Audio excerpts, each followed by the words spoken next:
Alors c'est pas du tout frais, on est un peu en retard, mais il y a eu La Nuit de la Goule de Scott Snyder et Francesco Francavilla, sorti chez Delcourt il y a quelques semaines de cela, et on a oublié de vous en parler, alors du coup, ben voilà, c'est chose faite. Alors cette histoire, c'est un passionné de cinéma d'horreur qui mène une enquête aussi risquée que difficile au sujet d'un film qui s'appelle La Nuit de la Goule donc, et ce film il n'a jamais été dévoilé au grand public pour une raison toute simple, c'est que les bobines du film ont été détruites lors de l'incendie des studios, ce qui a causé des brûlures irréversibles chez le réalisateur, qui s'appelle Merritt. Alors ce dernier, il a disparu de la circulation et on le retrouve en début de cette histoire dans une maison de retraite enregistrée sous un nom d'emprunt. Et c'est là qu'il est interrogé par notre enquêteur amateur qui va donc tenter de recoller les morceaux, à savoir ce qu'est devenu ce film qui selon lui était un chef-d'œuvre annoncé et qui donc n'aura jamais vu le jour. Alors le véritable problème, c'est que ce réalisateur a une histoire terrible. Il a été témoin de scènes bouleversantes. Son propre père qui est revenu de la guerre avec au fond de lui un genre de parasite qui le poussait à dévorer des cadavres de manière à acquérir toujours plus de puissance. Il était en fait contrôlé par la goule. La goule, ce n'est donc pas qu'un film, c'est aussi la réalité. Et c'est ce que va nous dépeindre Scott Snyder dans cette BD.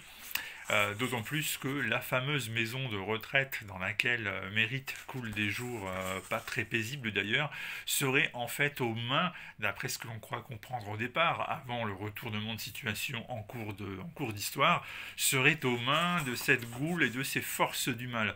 La goule, ce serait l'incarnation de tout ce que l'on peut imaginer de démoniaque, de monstrueux, tout ce que les légendes urbaines colportent sur le sujet. Et comme vous le voyez, c'est extrêmement bien dessiné par un Francesco Francavilla qui est dans un très grand jour, même si l'ambiance est plutôt nocturne et sombre.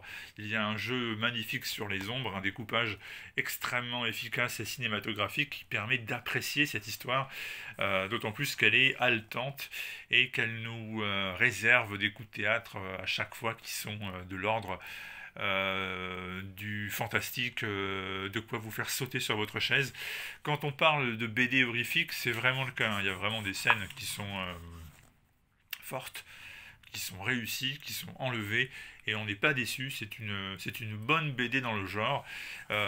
Décidément, cette étiquette, un Best Jackets, qui est l'étiquette que Scott Snyder a créée il n'y a pas très longtemps, elle est à la fois très diversifiée, avec des récits qui ne se ressemblent pas.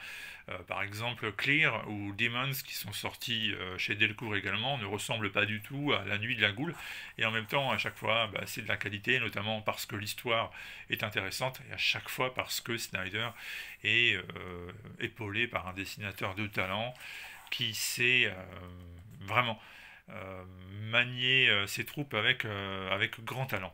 Là, par exemple, c'est du très beau, je le répète, hein. Moi, j'ai beaucoup aimé cette bande dessinée. J'étais pas forcément, au départ, très convaincu.